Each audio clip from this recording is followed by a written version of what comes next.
السلام عليكم ورحمة الله وبركاته. إن الحمد لله نحمده ونستعينه ونستغفره ونعوذ بالله من شرور أنفسنا ومن سيئات أعمالنا. من يهده الله فلا مضل له ومن يضلل فلا هادي له وأشهد أن لا إله إلا الله وحده لا شريك له وأشهد أن محمدا عبده ورسوله صلى الله تعالى عليه وعلى آله وصحبه وسلم تسليما كثيرا. أما بعد فقد قال الإمام البخاري رحمه الله تعالى: باب المصلي يناجي ربه عز وجل. قال حدثنا مسلم بن إبراهيم قال حدثنا هشام عن قتادة عن أنس رضي الله تعالى عنه قال قال النبي صلى الله عليه وسلم: إن أحدكم إذا صلى يناجي ربه فلا يدخلن عن يمينه ولكن تحت قدمه اليسرى. قال سعيد عن قتادة: لا يدخل قدامه أو بين يديه ولكن عن يساره أو تحت قدميه. وقال شعبة: لا يبزق بين يديه ولا عن يمينه ولكن عن يساره أو تحت قدمه. وقال حميد عن أنس رضي الله عنه عن النبي صلى الله عليه وسلم: لا يبزق في القبلة ولا عن يمينه ولكن عن يساره أو تحت قدمه। সম্মানিত দিনী ভাতৃমণ্ডলী, আল্লাহ রাব্বুল আলামিনের প্রশংসা এবং প্রিয় নবী সাল্লাল্লাহু আলাইহি সাল্লামের উপর সালাত ও সালামের পর আজ জুমাবার আমাদের ধারাবাহিক সাপ্তাহিক আলোচনা সহিহুল বুখারীর বিষয়বস্তু সালাতের সময় বা সালাতের ওয়াক্ত। পর্ব নম্বর হচ্ছে 3। ইমাম বুখারী রাহিমাহুল্লাহ বলছেন তার কিতাবের অধ্যায় নম্বর 8, বাবুল মুসাল্লি ইউনাজি রব্বাহু আযজা ওয়া জাল। সালাতের ওয়াক্ত সম্পর্কে যে অধ্যায়গুলি রয়েছে তার অধ্যায় নম্বর হচ্ছে 8। বলছেন ইমাম বুখারী রাহমাতুল্লাহি আলাইহি, এই অধ্যায় হচ্ছে মুসল্লি সম্পর্কে। মুসল্লি হচ্ছে, মুসল্লি মানে যাকে আপনারা দেশি ভাষায় নামাজি বলেন। নামাজি মানে, নামাজির আবার দুটো অর্থ। একটা হচ্ছে যে নিয়মিত 5 ওয়াক্ত সালাত পড়ে, সে হচ্ছে নামাজি। সাধারণত এই ক্ষেত্রে নামাজি কথাটি প্রয়োগ হয়ে থাকে, কিন্তু এখানে সেটা নয়, আর একটি অর্থ। সেটা হচ্ছে মুসল্লি মানে সালাতরত ব্যক্তি। সালাত অবস্থায় যে ব্যক্তি রয়েছে সে হচ্ছে মুসল্লি। সে হচ্ছে মুসাল্লি মানে সালাত যেই ব্যক্তি আদায় করছে, যেই অবস্থায় যখন আদায় করছে তখন সে মুসল্লি। এখন বাইরে রাস্তাঘাটে আছে এই অর্থে সে মুসল্লি না, এখন সালাতে নেই সে। কিন্তু দ্বিতীয় অর্থ যেটা আগে বললাম, যে যেই ব্যক্তি নিয়মিত 5 ওয়াক্ত সালাত আদায় করে তাকে আমাদের লোকেরা কি বলে? মুসল্লি মানুষ, তাই না? তো এই মুসল্লি সেই মুসল্লি না। তাহলে মুসল্লি ভাষাটির প্রয়োগ যে দুটো ভাষা রয়েছে তার এখানে দ্বিতীয় অর্থ, তা হচ্ছে সালাতরত ব্যক্তি। এই অধ্যায় হচ্ছে যে সালাতরত ব্যক্তি, সালাত অবস্থায় থাকা ব্যক্তি, ইউনাজি রব্বাহু, তার রবের সাথে, তার মালিকের সাথে, প্রতিপালকের সাথে চুপিসারে কথা বলে, গোপন আলাপ করে। আযজা ওয়া জাল, রবের আল্লাহ রাব্বুল আলামিনের গুণ হিসাবে বিভিন্ন বাক্যগুলি সালাফে সালেহিন থেকে চলে আসছে। উলামায়ে কেরাম এবং ভালো মানুষরা ব্যবহার করে থাকেন। যেমন আল্লাহ তাআলা মানে তাআলা, তাআলা মানে হচ্ছে মহান, উলুগুন থেকে আল্লাহ তাআলা বলতে পারেন। এখন আল্লাহ তাআলার যদি কেউ বাংলায় তর্জমা করে তো মহান আল্লাহ। আমি অধিকাংশ সময় মহান আল্লাহ বলি, কারণ আল্লাহ তাআলা অনেকে বুঝেন না, যদিও বলে কিন্তু ওকে জিজ্ঞেস করেন। অধিকাংশ মুসলিমদের জিজ্ঞাসা আল্লাহ তাআলা যে বললেন, তো তাআলা মানে কি কেউ বলতে হবে না, অল্প হাতে গোনাকে একজন ছাড়া, ঠিক কিনা? তাহলে আমি মহান আল্লাহ বললাম, তাহলে বুঝলো আমার বাঙালি জাতি, বুঝলো যে আমি মহান আল্লাহ মানে আল্লাহ সবচেয়ে বড় মহান, আল্লাহর উপরে কোনো কিছু নেই সব দিক থেকে। তো আল্লাহ তাআলা মানে মহান আল্লাহ।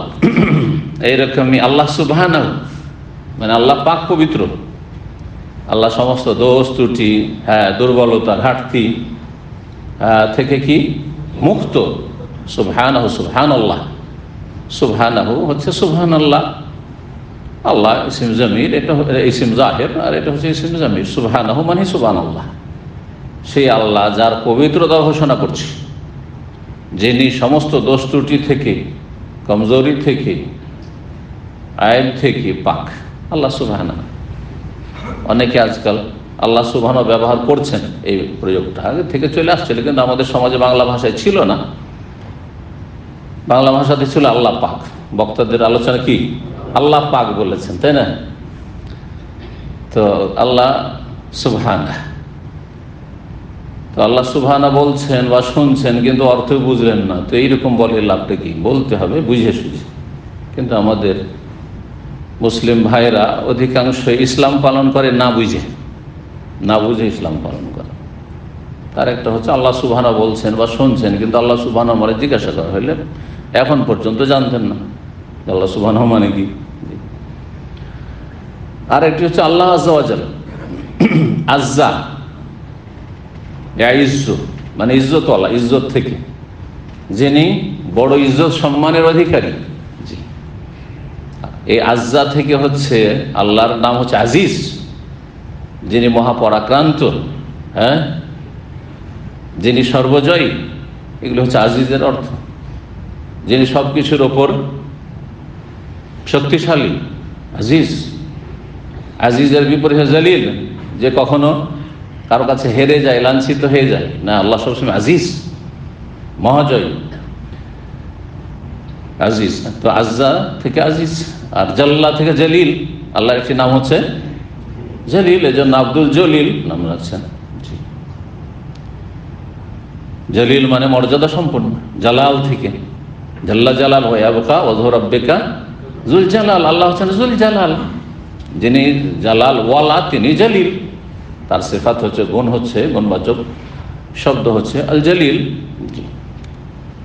তো আজ্জা ওয়া জাল্লা শব্দটি এই সিফাতগুলি থেকে এসেছে, আল্লাহর গুণবাচক নাম থেকে এসেছে। আজ্জা আজিজ থেকে এসেছে, জাল্লা জলিল থেকে এসেছে। তো যিনি মহান আল্লাহ, যিনি আজিজ মহাপরাক্রান্ত, যিনি জলিল বড় মর্যাদাবান, তার সাথে গোপন আলাপ করে মুসল্লি সালাত অবস্থায়। যখন নামাজ পড়ে তখন কার সাথে চুপিসারে কথা বলে?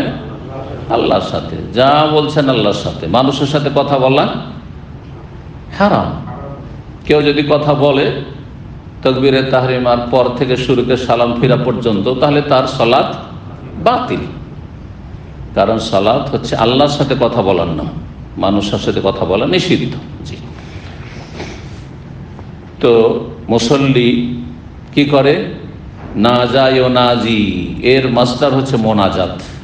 এরই মাসদার হচ্ছে মোনাজাত। মোনাজাত থেকে না যায় ও নাজি। তাহলে আমরা যদি যেই ভাষাটি আমাদের সমাজে ব্যবহারই হয়ে থাকে ইসলামিক পরিভাষা হিসেবে, সেই ভাষা দিয়ে অর্থ করি, ইউনাজি মানে কি করলাম এতক্ষণ? চুপিসারে কথা বলে অথবা গোপন আলাপ করে, তাই না? এখন বলছি আর একটি অর্থ। মুসল্লি সালাত অবস্থায় রবের সাথে মোনাজাত করে। কি করে? হ্যাঁ, মোনাজাত। ইউনাজি মানে মোনাজাত করে। তাহলে এখান থেকে স্পষ্ট বুঝতে পারলে হাদিসে এই শব্দটি আসছে, সেখান থেকে এখানে অধ্যায় ইমাম বখরি রাহমাতুল্লাহ আলাইহি কায়েম করেছেন যে মুসল্লি কতক্ষণ মোনাজাত করে রবের সাথে? যতক্ষণ সালাত অবস্থায় থাকে। সালাত কখন শেষ হয়ে যায়? সালাম ফিরলে শেষ হয়ে যায়। তার মানে সালাম ফিরলে রবের সাথে বান্দার, মুসল্লির মোনাজাতের সময় শেষ। মোনাজাতের সময়। তাহলে মোনাজাত করবেন কোথায়? সালাতের ভিতরে না সালাম ফিরার পরে? কিন্তু আমাদের ভারত বাংলাদেশের মুসল্লিরা যারা দেশাচার সালাত আদায় করে, সুন্নতি সালাতের বিপরীত, সালাম ফেরার পরে মোনাজাত ধরে। সালাম ফেরার পরে কি করে?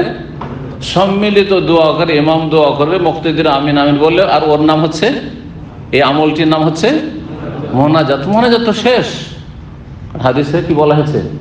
যতক্ষণ সালাতে থাকে ততক্ষণ মোনাজাত করে। আশা করি বোঝা গেছে। সুতরাং এই মোনাজাত শরীয়ত বহির্ভূত। সালাম ফেরার পরে এই যে বিশেষ তরিকার মোনাজাত, যেটি পরিভাষা, সেটি সুন্নাহ নয়, সুন্নাহর খেলাফ, বিদআত।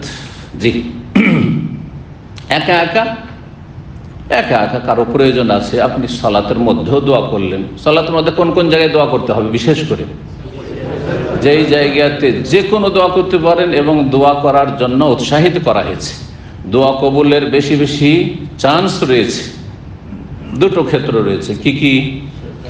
এক হচ্ছে সেজদায়, আর একটি হচ্ছে আত্তাহিয়াত পড়লেন, হ্যাঁ, তারপরে দুরুদ ইব্রাহিম পড়লেন সালাম ফেরার আগেখানে। এই সময়টা, এই দুটো সময় হচ্ছে বিশেষ করে দোয়া করার সময়। এছাড়া দোয়া রয়েছে, কিন্তু যেগুলি বিশেষ বিশেষ দোয়া রয়েছে ওগুলোই পড়তে পার, এর বাইরে পড়তে পারবেন না। দুই সিজদার মাঝখানে তো দোয়া পড়ছে, রব্বে গফিরলি রব্বে গফিরলি রব্বে গফিরলি, এগুলো তো দোয়া, তাই না? তারপরে আরও যে দোয়াগুলি রয়েছে, সামি আল্লাহু রাব্বানা ওয়া লাকাল হামদ, সূরা ফাতিহা ও দোয়া, সানাও দোয়া, সে আল্লাহ বানি পড়েন অথবা তো পড়েন অথবা আপনার সুবহানাকা পড়েন, সবই দোয়া। কিন্তু এগুলোতে যেই দোয়া নির্ধারিত দোয়া রয়েছে নির্দিষ্ট, ওই দোয়াটাতেই সীমিত রাখতে হবে। আপনার এখতিয়ারি দোয়া চলবে, স্বাধীনভাবে দোয়া চলবে, কিন্তু স্বাধীনভাবে কোন কোন জায়গায় দোয়া চলবে, দুটো জায়গায় দোয়া চলবে। এগুলো হচ্ছে আসল সুন্নতি মোনাজাতের ক্ষেত্র। যতক্ষণ পর্যন্ত বান্দা সালাত দেখো ততক্ষণ পর্যন্ত রবের সাথে মোনাজাত করে, মানে গোপন আলাপ করে। মোনাজাত মানে আস্তে আস্তে কানে কানে কথা বলা। অনেকে বসে আছেন কিন্তু দুজন কানে কানে কথা বলছেন, এটা না মোনাজাত। সূরা মুজাদালাতে কোন মোনাজাত জায়েজ মানুষের সাথে, কোনটা জায়েজ নয়। মোনাজাত করো ভালো কাজের জন্য, মানে চুপি সারে গোপনে যদি কথা বলতে হয়, ভালো কথা বলে ঠিক আছে, কিন্তু ষড়যন্ত্রমূলক কথা, হ্যাঁ, গীবত, হ্যাঁ, পরনিন্দা ইত্যাদি, অথবা কারো মিথ্যা অপবাদ, অথবা কোনো নাজায়েজ কথা, জায়েজ নেই। গঠনমূলক যদি মোনাজাত হয় তাহলে ঠিক আছে, মানে আল্লাহর সাথে মোনাজাত নাই, মানুষে মানুষে মোনাজাত মানে গোপনে আলাপ করা। গোপনে আলাপ যদি তিনজন থাকে আর দুজন যদি কানে কানে কথা বলে, এটা জায়েজ? নিষেধ করা হয়েছে হাদিসে। কেন নিষেধ করা হয়েছে? ফাইন্না যালিকা হুজনু, তাকে চিন্তায় ফেলে দিবে। দুইজনে কানে কানে কথা বলছে, কি যে করবে। আর বিশেষ করে যদি হ্যাঁ শহরের বাইরে থাকে, গ্রামের বাইরে, মাঠে ঘাটে থাকে, মেরে ফেলবে মনে হয় এরা দুজনে, ঠিক না? আর এখানেও যদি কানে কানে কথা বলে তো অবশ্যই আশেপাশের লোকের খারাপ লাগবে যে আমাকে শুনতে দিচ্ছে না, আরো দুজনে কথা বলছে। নিশ্চয়ই এমন কোনো কথা বলছে যেটা হয় আমার বিরুদ্ধে অথবা আর কারো বিরুদ্ধে, যেটা আমি জানলে তাদের অসুবিধা হবে না। এইরকম জায়গায় কথা বলবেন না। জায়েজ কথাও এইরকম জায়গায় বলবেন না যেখানে আপনার সম্পর্কে বিরূপ ধারণা হইতে পারে, অথবা এখানে গুরুত্বপূর্ণ একটা গঠনমূলক কথায় বসে আছেন, দিনের আলোচনা চলছে আর আপনার কানে কানে কথা বলছেন, এটাও ঠিক না। তো যাই হোক, মোনাজাত সম্পর্কে, শব্দ সম্পর্কে আলোচনা করলাম। রবের সাথে মোনাজাত সালাত অবস্থায়, সালাতের বাইরে নয়। সুন্নতি মোনাজাত করবেন, এই জন্য নিজেকে একটু আস্তে আস্তে সুন্নতের দিকে ফিরিয়ে নিয়ে আসবে বেদাত থেকে। কারণ বেদাত হচ্ছে কি, বেশি লবণ খাওয়ার মতো। বেদাত হচ্ছে বেশি চিনি খাওয়ার মতো। বেশি চিনি যার চায়ে খাওয়া অভ্যাস হয়ে গেছে, সে অল্প চিনি দিয়ে চা খেতে পারে না। বেশি লবণ খাওয়া অভ্যাস হচ্ছে, লবণ এমনিতেই তরকারিতে বেশি, তারপরে বাঙালি ট্র্যাডিশন হচ্ছে ছিটিয়ে লবণ খেতে হবে। এই যে বদ অভ্যাস হয়ে গেছে, এটাকে বদ অভ্যাস। কারণ এই দুটো সাদাতে কোনো ফায়দা নেই, লস আর লস, সেই জন্য বললাম বদ অভ্যাস। কথা বুঝতে পারছেন? শরীরে কোনো ফায়দা নেই। মানুষ খায় কিসের জন্য? শরীরের হয় পুষ্টি হবে, হ্যাঁ, না হলে উপকার, লাইসমেন খিদা দূর করবে, হ্যাঁ, লাইসমেন ওয়ালাইবনি মিনজু, আর না হলে শরীরটাকে সুস্থ রাখবে। চিনি আর লবণে খিদাও দূর, শুধু শুধু লবণ আর চিনি খেয়ে মানুষ বাঁচতেও পারবে না, ওয়ালাইবনি ওয়ালাইসমেন, আর পুষ্টিও না, এতে ক্ষতি হয়। সুতরাং যতটা জরুরি ততটা করবে। শরীয়তের ক্ষেত্রে ওই রকমই, যারা বেদাত করে, বেদাতি আমল করে, তারা বেশি লবণ খাওয়া লোক, বেশি লবণ করে, বেশি আমল, বেদাতি আমল করে অভ্যাস হয়ে গেছে। এখন সুন্নতি আমল বললে ওদেরকে তরকারি আইন লাগে। আল্লাহ বুঝেন না, বুঝেন না, কথা বুঝতে পারছেন? প্রথম যখন আহলে হাদিস মসজিদগুলো থেকে, আহলে হাদিস মসজিদে মোনাজাতে বেদাতি মোনাজাত হইতো 1986-তে বেনারস জামিয়া সালাফাতকে পাস করলাম, মদিনা আসার জন্য অ্যাপ্লাই করলাম, পড়াইতে লাগলাম। গেলাম এমন এক মাদ্রাসায় সমস্ত আহলে হাদিস মসজিদ হানাফিদের মতো মোনাজাত হয় 5 ওয়াক্ত। এখন উঠাইতে হবে। এতদিনে জানতে পারলাম, তাহকিক করে আমরা জানতে পারলাম যে এই মোনাজাতটা বেদাত, যা চলছে সব সমাজে, আহলে হাদিস সমাজে চলছে, উঠাইতে হবে। একবারে ওঠা সম্ভব নাই, কারণ জাতি হচ্ছে অন্ধ মোকাল্লেদ। যতই বলুক যে আমরা মোকাল্লেদ না, আমরা কোনো মজহাব মানি না, কিন্তু বাপদাদার মজহাব মানে, হানফি শাফি মালিকি হাম্বলি মজহাব মানে না হয়তো, হ্যাঁ, কোন একটা মজহাব, কিন্তু বাপদাদার মজহাব মানে। বাপদাদা এতদিন ধরে মোনাজাত করে এলো, আর এসব আলেম যে কোথা থেকে আসলো সব উঠিয়ে দিবে। আরে কি বলে জানেন, এরা কোন দিন বলবে যে না নামাজও নেই, বলবে যে নামাজও নেই আর নামাজ পড়া লাগবে না। তা বুঝতে পারছেন?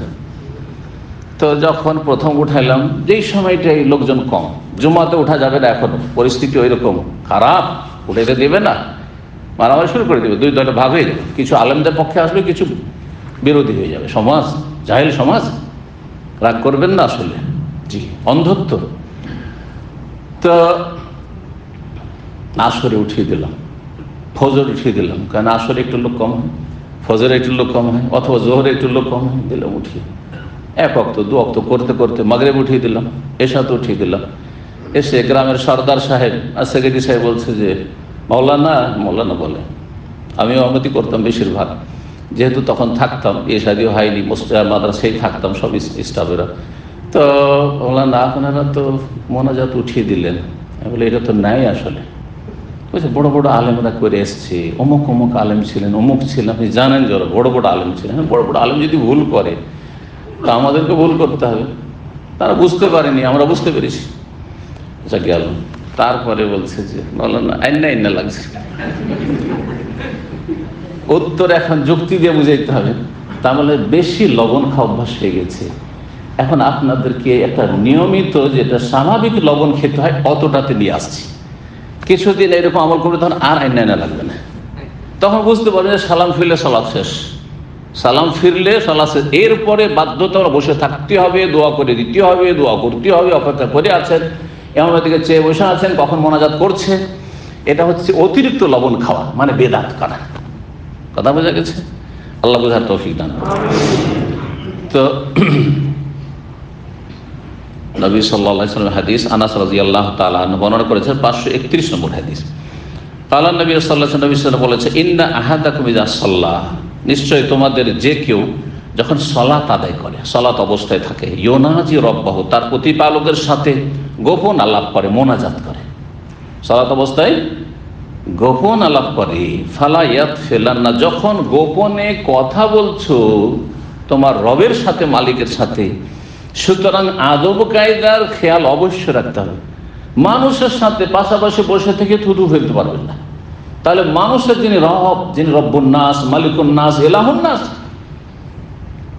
তার সাথে গোপনে কথা বলছেন আর থুতু ফেলছেন, এটা কেমন বেয়াদবি। কিন্তু যদি জরুরি হয়ে যায়, কাজ চলে এসছে, পোটা কারো চলে এসছে, সর্দি লেগে আছে, মুখে থুতু চলে এসেছে, অনেকের থুতু বেশি আসে মুখে, বলছেন ফালায়াত ফেলান নাই আমি নেই, ডান দিকেও থুতু ফেলিও না। আর অন্য হাদিসে রয়েছে, সামনে হাদিসগুলো আসছে, একটি হাদিসে সব কথা আসেনি, অনেক জায়গায় সামনের দিকে ফেলিও না। সামনের দিকে কথা বলছো, তার মানে সামনে তোমার রবের সাথে কথা বলছো, তারপর রহমতের ফেরেশতারা রয়েছে, ডান দিকে রহমতের ফেরেশতারা রয়েছেন, কিন্তু কোন একদিকে ফেলতে তো হবে। জায়েজ কোন দিকে বলছো, ওয়ালাকিন তাহতা কাদামিহিল ইউসরা, পায়ের তলায় ফেলো, কিন্তু কোন পা? বাম পায়ের তলায়, ডান পায়ের তলায় নয়, বাম পায়ের তলায় ফেলো। কখন বলেছেন এই হাদিস?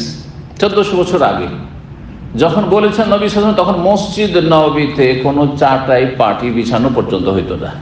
মানুষ মাটির ওপর আর কুচি পাথর বিশিষ্ট, মদিনার মাটি মানে কুচি ছোট ছোট পাথর, কুচি পাথর বিশিষ্ট মাটিতে জমিনে মানুষ সালাত আদায় করতেন, সেজদা করতেন, ঠিক আছে না? তো যদি কেউ ওই রকম যেখানে এমনি মাঠে ঘাটে, ধরেন মরুভূমিতে আজকাল কোথাও সময় হয়ে গেছে, নামাজ শুরু করে দিয়েছেন, আর যদি থুথু পায়ের তলে, বাম পায়ের তলে ফেলে, অসুবিধা আছে? অথবা এমনি কাঁচা মসজিদ, হ্যাঁ, প্লাস্টারও করা নেই, মার্বেল টার্বেল কিছুই নেই, আর যদি ফেলে তাহলে মাটিতে ফেললে হবে কি, পা দিয়ে একটু ঘষা দিলেই সেটা নিশ্চিহ্ন হয়ে যাবে। দাফনের কথা হাদিস হয়েছে, কেউ যদি মসজিদে এরকম থুতু ফেলে তাহলে সেটাকে দাফন করে, দাফন হচ্ছে সেটাকে মুছে দেওয়া, নিশ্চিহ্ন করে দেওয়া। কিন্তু পাকা মসজিদে সেটা সম্ভব নাই। তারপরে আপনার ডান দিকে আর সামনে তো জায়েজই নাই। তো থুথু ফেলার বিষয়ে, যে থুথু বাম দিকে ফেলবেন আর পায়ের তলে ফেলবেন, সেই ক্ষেত্রেও মসজিদটা কি ধরনের এটা খেয়াল রাখতে হবে। কার্পেট বিছানো আছে আর কার্পেটের উপর থুথু ফেলবেন, বাম দিকে চলবে? এটা কেউ মেনে নেবে না। হ্যাঁ, আপনার বাড়িতে আপনার কার্পেটের ওপরও যদি কেউ করে এটা আপনি মেনে নেবেন না, তাহলে আল্লাহর ঘরে কি করে মেনে নিতে পারেন? সুতরাং এই হাদিসের ওপর আমল করতে হবে। নবী সাল্লাল্লাহু আলাইহি ওয়াসাল্লামের যুগের মতো মসজিদ যদি থাকে সেইখানে আমল করা চলবে, কিন্তু এখন মসজিদের অবস্থা যেহেতু পরিবর্তন হয়েছে, সুতরাং আমাদের কাছে আরও অন্য বিকল্প ব্যবস্থা এসে গেছে। সেটা হচ্ছে রুমাল, হ্যাঁ, টিস্যু নিলেন আর থুতু ফেলে দিলেন, তারপরে নষ্ট করে সেটাকে পকেটে রেখে নিলেন, মসজিদের বাইরে গিয়ে ফেলে দিলেন ডাস্টবিনে। হাদিস বিভিন্ন বর্ণনাকারীরা বর্ণনা করেছেন, আর অধিকাংশ বর্ণনাকারীরা তাবেঈরা, আনাস থেকে, সব আনাসের ছাত্র। কাতাদা একজন, আর আলা সাইদুন আন কাতাদা, হেশাম। কাতাদা যে তাবেঈ, তার এক ছাত্র হেশাম প্রথম হাদিসে ছিল। দ্বিতীয় হাদিসে সাঈদ ইবনে জুবাইর কাতাদা থেকে, লা ইয়াদখিলু কুদ্দামাহু আও বাইনা ইয়াদাইহি, সামনেও ফেলবে না, কেন আও বাইনা ইয়াদাইহি কুদ্দাম বলেছেন, কুদ্দাম মানেও সামনে। কুদ্দামকে এখনকার আরবরা কাফকে গাফ বলে, সেজন্য গুদ্দাম বলে, রো গুদ্দাম, কুদ্দাম ওইটাই। আর বাইনা ইয়াদাইহি মানে দুই হাতের সামনে, দুই হাতের সামনে মানে সামনে। ওয়ালাকিন আন ইয়াসারি, কোন দিকে ফেলবো তাহলে?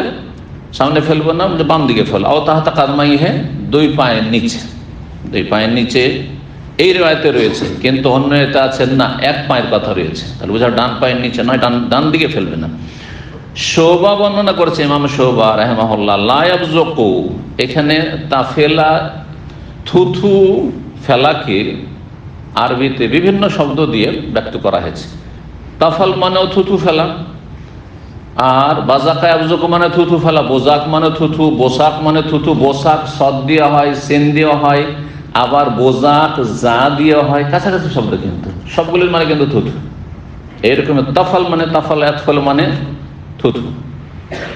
এক একটু করে কিছু শব্দ রয়েছে, পার্থক্য রয়েছে। যেমন থুথুর সাথে, থুথু মানে ফুক দেওয়ার সাথে যদি একটু থুথু বের হয়, তা নাফাসা ইয়ানফুসু, সা দিয়ে নাফাসা ইয়ানফুসু, এখান থেকে অমিন শাররিন নাফাসাতি ফিল উকাদ, দম করার সময় হালকা একটু থুথু বেরিয়ে আসে। জি, এটা নবী সাল্লাল্লাহু আলাইহি ওয়াসাল্লাম যখন রুকিয়া করতেন, দম করতেন, এরকমটা করতেন। তো এই জন্য নাফাসা শব্দ রয়েছে। যারা জাদু করে, পুরুষ হোক আর মহিলা হোক, যদিও মহিলারা বেশি জাদুর সাথে জড়িত, এই জন্য সূরা ফালাক নাফাসাতে নারীদের কথা বিশেষভাবে বলা হয়েছে। নারীরা যে অপরাধগুলিতে বেশি জড়িত পুরুষের তুলনায়, সেখানে স্ত্রীলিঙ্গ দিয়ে আল্লাহ ব্যক্ত করেছেন। যেমন এখানে অমিন শাররিন নাফাসাতি ফিল উকাদ, তো নাফাসা ইয়ানফুসু মানে এমন ফুক দেওয়া যাতে হালকা থুথু বেরোয়। আর তাফাল মানে থুথু ফেলা। বাজাকা, বোসাক, বোজাক, এগুলো বললাম সব কাছাকাছি উচ্চারণ, কারিবুল মাখরাজ, সেগুলি সবগুলি অর্থ হচ্ছে থুথু বা থুথু ফেলা। তো ফাল লা ইয়াবযুকু, থুথু যেন না ফেলে, বাইনের সামনে, ওয়ালা ইয়ামি, ডান দিকেও না ফেলে, ওয়ালাকিন আন ইয়াসারি। এই হাদিস এখন পূর্ণ আসলো, সামনেও ফেলবে না, ডান দিকেও ফেলবে না, কোথায় ফেলবে? বাম দিকে। আও তাহাতা কাদমে, বাম দিকে ফেলবে যদি বাম দিকে কোনো মুসাল্লি না থাকে, আর না হলে নিজের পায়ের তলায়, আও তাহাতা কাদমে, পায়ের তলায় ফেলবে।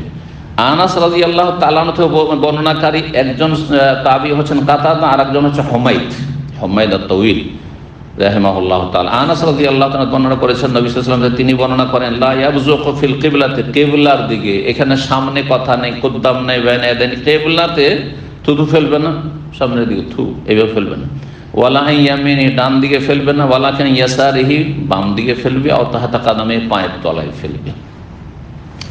আর একটি হাদিস এই মর্মে আছে, হাদিসটা শেষ করি, তারপরে কিছু আর মাসলা বাকি আছে, ইনশাআল্লাহ সেই মাসলাগুলো বর্ণনা করে দেব।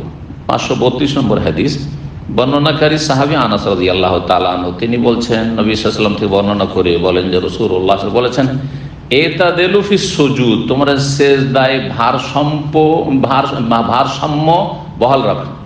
ভারসাম্য মানে কি বুঝেন তো? ভারসাম্য, এই যে বরাবর এটা ভারসাম্য আছে। এদিকে যদি ঝুঁকে যান, ভারসাম্য ঠিক না। এদিকে ঝুঁকে গেলেন, ডান দিকে বাম দিকে, দুটো স্ত্রী আছে, দুটো স্ত্রীর মাঝে ভারসাম্য বহাল রাখতে হবে, ঠিক না? জীবনের প্রতিটি ক্ষেত্রে ভারসাম্য, জীবনের প্রত্যেক ক্ষেত্রে ভারসাম্য বজায় রাখতে হবে, না হলে আপনি জালেম। বাপ হিসাবে, মা হিসাবে ছেলে মেয়েদের মাঝে ভারসাম্য বজায় রাখতে হবে। সবাইকে একই নজরে দেখবেন, হ্যাঁ, সবাইকে ভালো করে মানুষ করার চেষ্টা করবেন। হ্যাঁ, এই নয় যে একটা ছেলেকে উদ্ধার করে দিলেন আর এক ছেলেকে বঞ্চিত করলেন। কেউ মেয়েদেরকে উদ্ধার করে দিচ্ছে, কেউ মেয়েদেরকে বঞ্চিত করছে, ছেলেদেরকে উদ্ধার করে দিচ্ছে। সবগুলি জালেম। পক্ষান্তরে ভারসাম্য ঠিক আছে।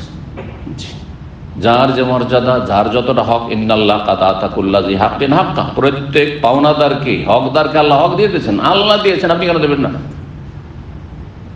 ইন্নাল্লাহ কাদ আতা কুল্লি হাক্কিন হাক্কাহু, নবী সাহেব প্রসিদ্ধ হাদিস। প্রত্যেককে আল্লাহ হক ভাগ করে দিয়েছেন, সেই অনুযায়ী যার যেমন মর্যাদা সেই মর্যাদা দিতে হবে, যার যেমন অধিকার সে দিতে হবে। তো বলছেন এতেদাল মানে ভারসাম্য বহাল রাখা, ভারসাম্য ঠিক রাখা। সেজদাতে ভারসাম্য ঠিক রাখো, বহাল রাখো। এমন সেজদাতে সেজদার ভারসাম্য আছে। কেমন করে? যেভাবে রাসূলুল্লাহ সাল্লাল্লাহু আলাইহি ওয়াসাল্লাম সেজদা করেছেন, সেজদার ভারসাম্য একটা হচ্ছে ধীর স্থিরতার সাথে, ইতমিনান, প্রশান্তির সাথে সেজদায় গেলেন আবার উঠে গেলেন, এমন না। আর উঠে সোজা বসলেন আবার সেজদায় চলে গেলেন, এমন না। সেজদা প্রশান্তির সাথে ধীর স্থিরভাবে সেজদা করবেন।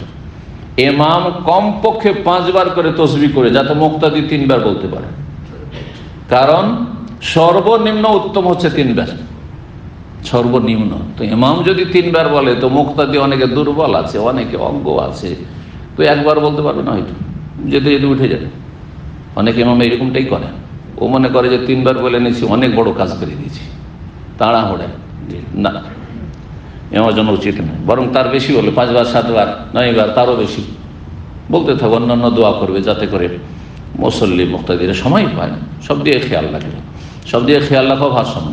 তো সেজদা ধীর স্থিরভাবে করবে, সে একাকী নামাজি হোক আর মুক্তাদি হোক অথবা ইমাম হোক। সেজদার ভারসাম্য বহাল রাখা হচ্ছে যে সেজদাতে আপনি নিজের শরীরটাকে সংকুচিত করে রাখবেন না, লম্বা হয়ে সেজদা করবেন আপনি, আর পিঠটা যাতে করে বরাবর হয়ে থাকে, হ্যাঁ, বরাবর হয়ে থাকে পিঠ, এইভাবে সেজদা করবেন। সেজদাতে নিজের হাতগুলোকে গুটিয়ে নেবেন না, শরীরের সাথে সম্প্রসারিত রাখবেন। জি, সেজদাতে নিজের বুককে মাটির সাথে ঠেকিয়ে নেবেন না, সেটা নর হোক অথবা নারী হোক, মহিলা হোক আর পুরুষ হোক। কিন্তু আমাদের হানাফি ভাইদের মহিলাদের সালাতে কি করা হয়? একবারে শরীরটাকে জমিনের সাথে যত বসিয়ে দেবে তত পর্দানাশীল হবে। যুক্তিতে তারা মুক্তি খুঁজেছে আর হাদিস উপেক্ষা করেছে। এই হাদিস শুধু পুরুষদের জন্য নয়, মহিলা পুরুষ সবাই সামনে নবী সাল্লাল্লাহু আলাইহি ওয়াসাল্লাম এই সম্বোধনে, তোমরা সেজদার ভারসাম্য বহাল রাখো। ওয়ালা ইয়াবসুতু, তার একটা দিক হচ্ছে ওয়ালা ইয়াবসুতু আহাদুকুম যিরাআইহি কাল কালবি, তোমাদের কোন ব্যক্তি মহিলা হোক আর পুরুষ হোক যেন নিজ বাহু, নিজ হাতকে জেরা হচ্ছে এখান পর্যন্ত, এখান পর্যন্ত জেরা, আর এটুকু হচ্ছে কাফ, আর পুরোটা হাত বলে আপনি এতটুকু উদ্দেশ্য করতে পারেন, হাত বলে এতটুকু উদ্দেশ্য করতে পারেন, কিন্তু হাত হচ্ছে পুরোটাই হাত। তোমাদের কেউ যেন নিজের হাতকে বা বাহুকে কি না করে, বিছিয়ে না দেয়, বাসাতে বিছিয়ে দেওয়া, সম্প্রসারিত না করি। কেমন করে সম্প্রসারিত করা? বিছিয়ে দেওয়া কালবে কুকুরের মতো। এখন কুকুর বসে কেমন করে? কুকুর যখন বসে তো সামনের পা দুটাকে এরকম করে সামনের দিকে রেখে দেয়। আপনি সেজদা যখন গেলেন তখন এরকম করে রেখে দিলে আর তারপরে সেজদা করছেন না, তাহলে কি করতে হবে? এইভাবে রাখতে হবে। আর সেটাকে একবারে শরীরের সাথে গুটিয়ে রাখলে হবে না, সম্প্রসারিত করে রাখতে হবে। কিন্তু এই ক্ষেত্রেও ভারসাম্য ঠিক রাখতে হবে। পাশে যদি মুসল্লি থাকে আর জায়গা টাইট হয়ে আছে আর তারপরে আগেই দখল করে ফেললেন, অনেকে মনে করে যে আমি সুন্নতি সেজদা করব, সুতরাং একটু পিছিয়ে গেলে তো আমি সুন্নতি করতে পারবো না, আমার সুন্নত ভালো রাখার জন্য দ্রুত গিয়ে আগে, ওর পাশের লোকের আগে ও গিয়ে আগে সেজদা করে, এইরকম করে। পাশের লোক তো আল্লাহ আল্লাহ করছে যে কোন একবারে যেটাকে বলা হয় রূঢ় ব্যক্তি, রূঢ় আচরণ, এরই বাপরে এর যদি বডি এত শক্ত হয় তার অন্তর কত শক্ত, তাই না?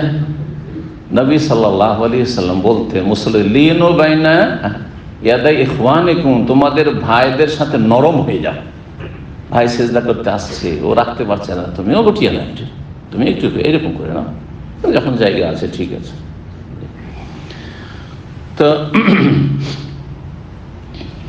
কুকুরের মতো যেন কেউ হাত বিছিয়ে না দেয়। ওয়াইদা বাজাকার, যখন থুথু ফেলবে, প্রথম কথা থুথু ফেলবেন না আপনি মসজিদ বা সলাত অবস্থায়, মসজিদ হোক আর বাড়িতে হোক যেখানে হোক, কিন্তু থুথু ফেলতেই হয়। ফালা ইয়াবজুকান্না বাইনা, সামনেও ফেলবে না, ওয়ালা ইয়ামিন, ডানেও ফেলবে না।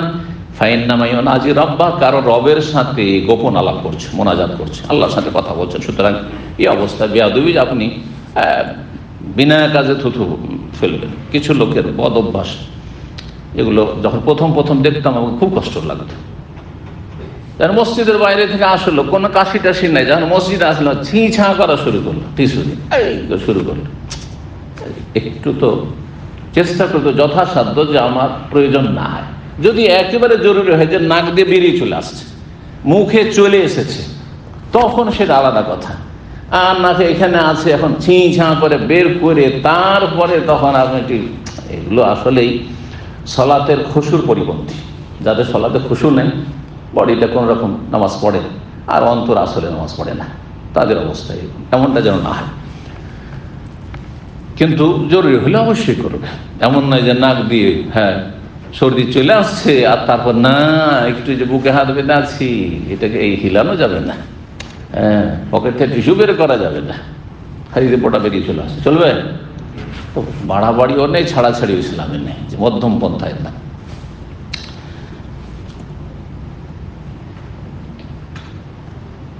তাহলে থুথু ফেলার বিষয়টি, থুথু ফেলার ক্ষেত্রে একটি হাদিস আসলো, লা ইয়াবযুকু ফিল কিবলার দিকে থুথু ফেলবে না, কিবলার দিকে থুথু ফেলবে না। এই কথাটি নবী সাল্লাল্লাহু আলাইহি সাল্লামের যে কোনো অবস্থাকে শামিল, নাকি বিশেষ বিশেষ কিছু অবস্থায় আর কিছু অবস্থা ব্যতিক্রম রয়েছে, এই বিষয়ে ওলামাদের দুটো মত রয়েছে। কয়টি অবস্থা হইতে পারে?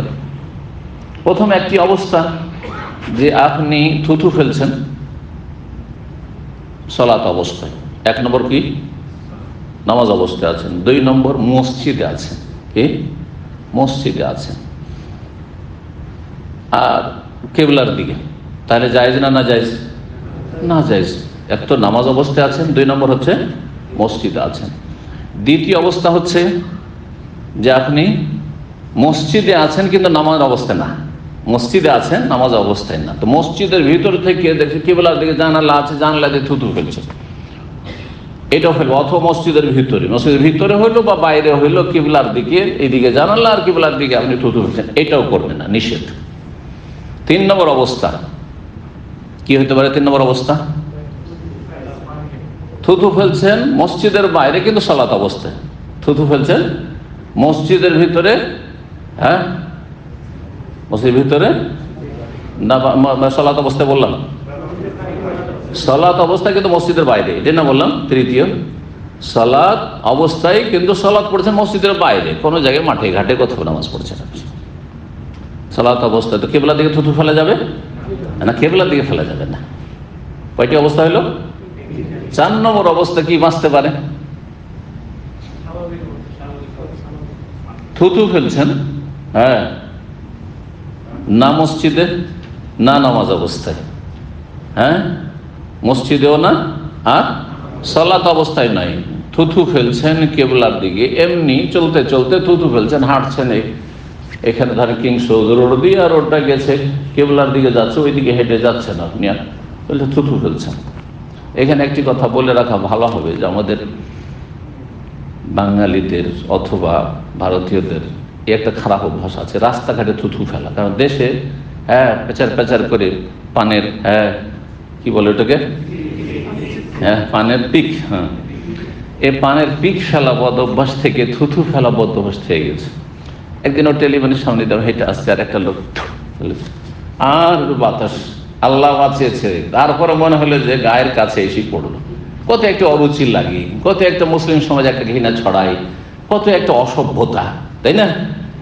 বিভিন্ন দিক থেকে আশেপাশের লোক আপনাকে ঘৃণা করবে, তারপর আপনাকে অসভ্য বলবে, এমনি আপনার আদবের খেলাফ। হ্যাঁ, তারপরে কোনো মানুষকে কষ্ট দেওয়া হলে, কারো গায়ে যদি একটু ছিটে পড়ে বা পড়ে যায়, হঠাৎ করে একটা লোক হয়তো ক্রসিং করছে, আপনি খেয়াল করেননি, তো রাস্তাঘাটে কেন থুতু ফেলবেন? এত জরুরি হয়ে গেছে যে এইদিকে একবার থুতু একবার থুতু ফেলতে হবে রাস্তায় চলতে চলতে। এই আদবগুলি এগুলো কিন্তু আরবদের থেকে শেখা উচিত। আরবদের কখন রাস্তায় দেবে না যেখানে সেটা থুতু হয়েছে। এটা আমাদের ভারত উপমহাদেশের লোকেরা এই কাজটি করে রাস্তাঘাটে, এটা ঠিক নয়। হ্যাঁ, কেউ নাই ভালো করে দেশে এদিক সেদিক কেউ নেই, প্রয়োজন আছে থুতু ফেলেন, অসুবিধা নেই, ফেলেন হয়তো। তো চতুর্থ অবস্থা কি বললাম? থুতু ফেলছেন কেবলার দিকে, নামাজ অবস্থায়ও না, মসজিদেও না। মসজিদের বাইরে, নামাজের বাইরে আপনি থুতু ফেলছেন কেবলার দিকে, জায়েজ কিনা একদম হচ্ছে না, ওইটাও মাকরুহ।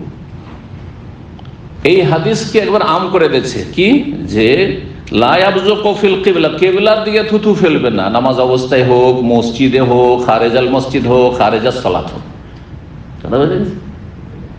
কিন্তু যারা গবেষক তারা বলছেন না, এমনটা নয়, এমনটা নয় আসলে, যে কিবলার দিকে থুতু ফেলা যাবে না অথচ সে সালাত অবস্থাতেও নেই আর সে মসজিদের ভিতরে নেই। বরং যে হাদিসগুলি রয়েছে সেই হাদিসগুলি শুধু সালাত অবস্থাকে শামিল আর মসজিদকে শামিল, আল্লাহু আলাম।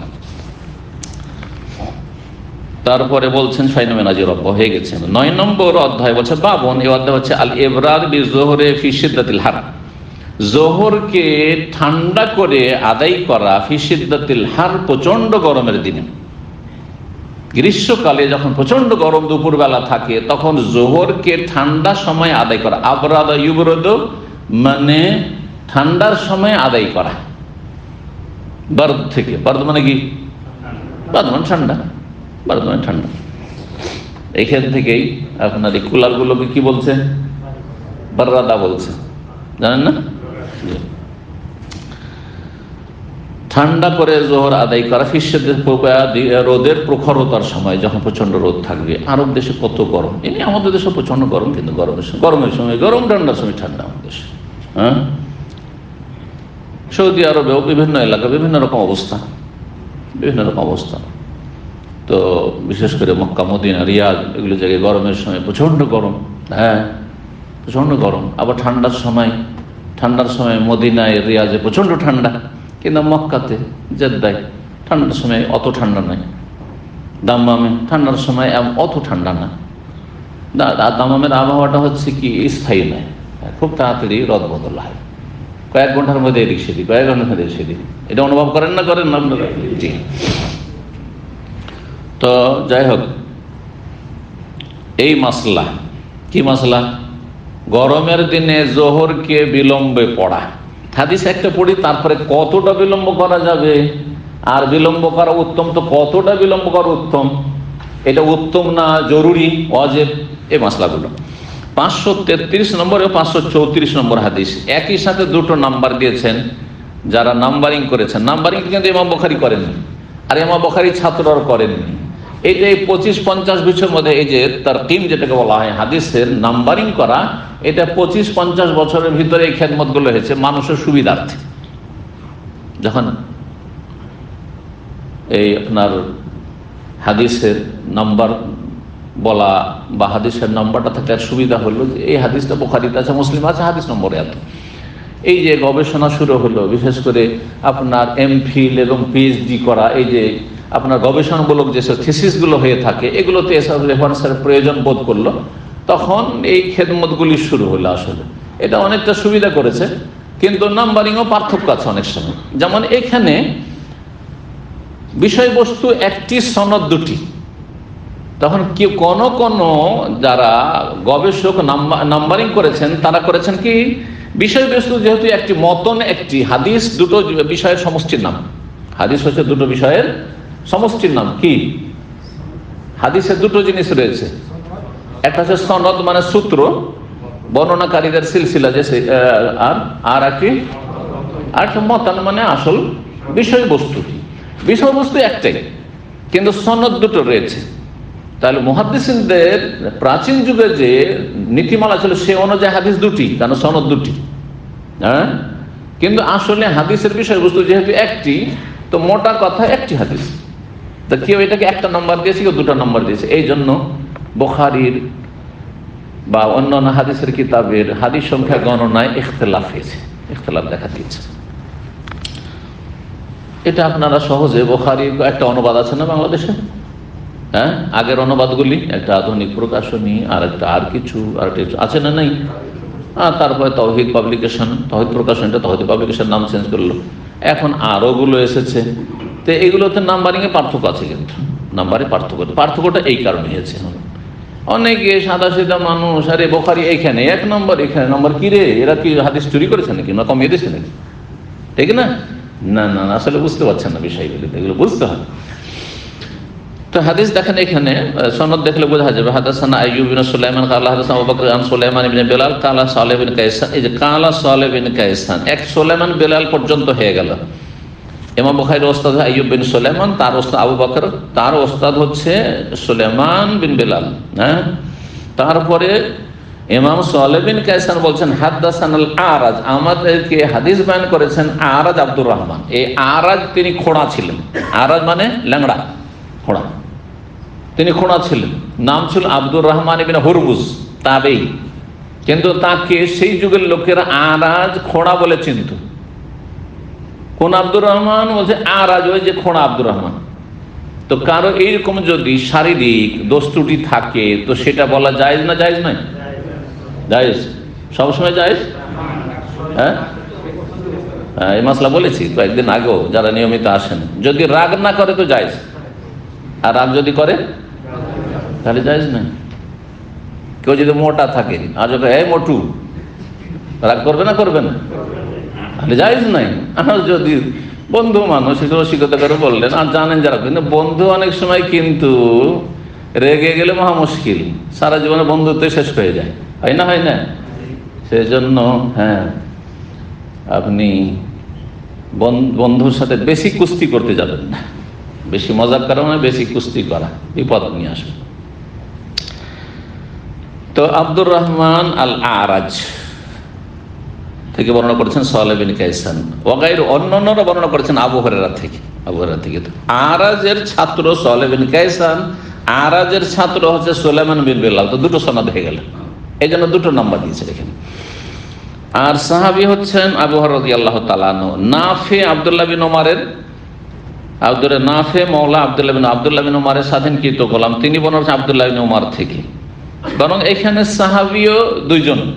তো তাহলে তাবেঈদের ওখানে না দেখে যদি আমরা এখানে দেখি সাহাবী দুইজন, তো দুটো হাদিস হয়ে গেল। আবু হুরায়রা থেকে কি হাদিস বর্ণিত, আরেকটি হচ্ছে আব্দুল্লাহ বিন ওমর রাদিয়াল্লাহু তাআলা আনহু বর্ণিত, কিন্তু দুইজনেই একই হাদিস বর্ণনা করেছেন। হাদাসাহু, দুইজনে হাদিস বর্ণনা করেছেন আন রাসূলিল্লাহ সাল্লাল্লাহু আলাইহি ওয়াসাল্লাম থেকে, আন্নাহু কাল, তিনি বলেছেন ইজাস্তাদাল হাররু, যখন প্রচন্ড গরম পড়বে। আর প্রচন্ড গরম কোন সময় হয়, রাত্রে না দিনে, সকালে না বিকালে, দুপুরে। মাশাআল্লাহ, দুপুর বেলা যখন প্রচন্ড গরম হবে, ফাআবরিদু বিসসালাত, সালাতকে ঠান্ডা করে নিও, মানে ঠান্ডার সময় আদায় করিও। এই হুকুমটি ওয়াজিব না মুস্তাহাব? মুস্তাহাব, ওয়াজিব নাই কারো কাছে। একমত যে এই হুকুমটি হচ্ছে, বিলম্ব করার হুকুমটি হচ্ছে মুস্তাহাব, উত্তম। তাহলে জোহরের সালাত গরমের দিনে লেট করে পড়া হচ্ছে উত্তম। আর আউয়াল ওয়াক্তে জাওয়ালের পরে মাথার উপর থেকে সূর্য ঢলেছে আর পড়ে নিলে এটি অনুত্তম, কিন্তু জায়েজ, অনুত্তম কিন্তু জায়েজ। এখন এই যে উত্তমের উপর আমল তো সৌদি আরব নেই এখন, বিশেষ মাসলাহাতে নাই, কারণ এটা যদি কম বেশি করা হয়, কারণ ওপর থেকে যেহেতু এখানে ধর্ম মন্ত্রণালয় রয়েছে, ইসলামী মন্ত্রণালয়, আওকাফ রয়েছে, মিনিস্ট্রি অফ আওকাফ, সেখান থেকে অর্ডার আসছে, তো একই রকম টাইম ফিক্স করা আছে, একই রকম টাইম ফিক্স করা আছে। আর জায়েজ, এখানে জায়েজ সেই জন্য, কিন্তু জায়েজ মানে বা কোনো একটা দেশে একটা আমল চলছে সেটাই উত্তম হবে এটা জরুরি। শরীয়তের আলোকে আমাদেরকে উত্তম অনুত্তম দেখতে হবে। জায়েজ কিন্তু উত্তম হচ্ছে যদি কেউ জোহর আর একটু লেটে পড়ে এই গরমের দিনে, তাহলে জোহরের আউয়াল ওয়াক্ত হয়ে যাচ্ছে এখানে 11:35, দাম্মামে 11টা, এখানকার টাইমে আমরা বলি, মক্কার না বলি কারণ দূরে, অনেকে বুঝবেন না। 11:35-এ জওয়াল হয়ে যাচ্ছে, তাহলে 11:35 থেকে নিয়ে 12টার মধ্যে সালাত পড়ে নেওয়া, এটা হচ্ছে আউয়াল ওয়াক্ত। কি হয়ে গেল এটা? আউয়াল ওয়াক্ত প্রথম দিকেই পড়ে ফেলেন, জায়েজ। কিন্তু উত্তম হচ্ছে গরমের দিনে এটাকে বিলম্বে পড়া। এখন কতটা বিলম্ব এই মাসলা, এতে কয়েকটি মত রয়েছে। একদল বলছেন একেবারে যত ঠান্ডা করতে পারেন, বাস আসর রক্ত না আসলে হলো। আসর রক্ত না আসলে হলো। আসর রক্ত কখন শুরু হয়? সেই হাদিসের আলোকে এর আগে কিন্তু বলেছি গত সপ্তাহে 5 ওয়াক্তের মোটামুটি সংখ্যা বলে দিচ্ছি যে কখন শুরু হয়। আসর রক্ত কখন শুরু হয় কে বলতে পারেন? হ্যাঁ, কাঠি একটা কাঠি লাঠি দাঁড় করেন বা পাটকাঠি দাঁড় করেন, কিছু একটা খড়ি দাঁড় করেন, আর দাঁড় করার পরে দুপুরবেলা যে ছায়াটা হবে, দুপুরে মাথার উপর সূর্য যখন ঠিক মাথার উপর এখনো গড়েনি, সেই সময় ছোট্ট একটি ছায়া হবে। গ্রীষ্মকালে একটু ছোট হবে আর শীতকালে একটু বড় হবে। এটাকে ফাইয়ে জাওয়াল বলা হয়। ফাইয়ে জাওয়াল মানে দুপুরবেলা ও ছায়া থাকবে।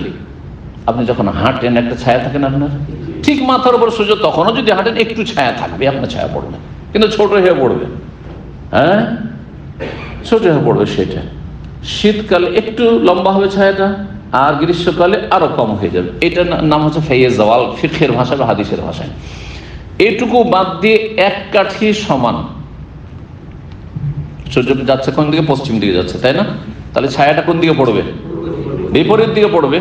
তো এতটুকু ছায়া ছিল, আমি এতটুকু বাদ দিয়ে দিলাম। তারপরে এখানে যখন ছায়াটা চলে আসবে তখন আসরের আউয়াল ওয়াক্ত হয়ে গেছে।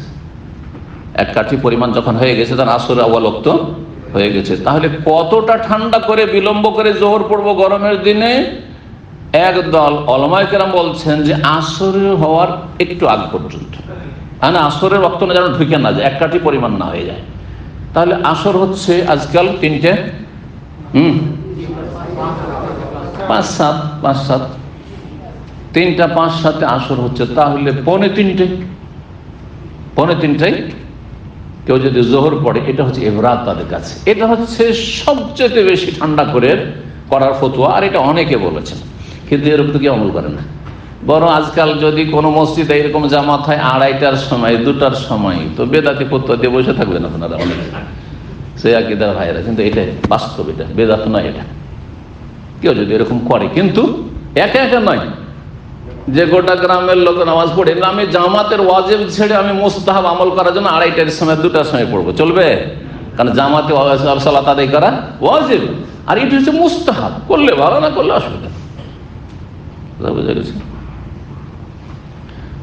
কেউ বলেছেন না,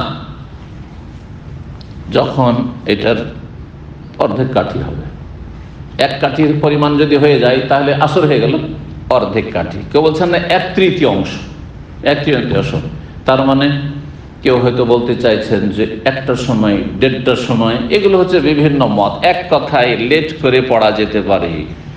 12টায় জোহরের সালাত হচ্ছে, কেউ যদি 12:30টায় পড়ে, ওর চাইতে ভালো 1টার সময় এই গরমের দিনে পড়বে, ওর চাইতে ভালো 1:30টার সময় কেউ যদি পড়ে। কিন্তু তারপরে এর বেশি আমি যাওয়ার কথা বলবো না। তবে সবাই মিলে জামাত করলে, সবাই মিলে গ্রামের ইমাম আর মুসল্লি সবাই যদি একমত হয়ে যায় যে আমাদের জোহরটা এই যতদিন গরম থাকবে, গ্রীষ্মকাল, বৈশাখ, জ্যৈষ্ঠ বা আষাঢ় শ্রাবণ, এই সময়গুলি গরম, যদিও বর্ষাকাল কিন্তু যখন খরা পড়ে, বৃষ্টি হয় না, তখন গরম চলতেই থাকে 4-5 মাস ধরে। এই সময়গুলোতে আমাদের সালাত 1টার সময় হবে বা 1:30টার সময় হবে। 12টার সময় যে গরমের প্রখরতা থাকে তার চাইতে কমে যায় তখন 1টা-1:30টা হলে, কমে না।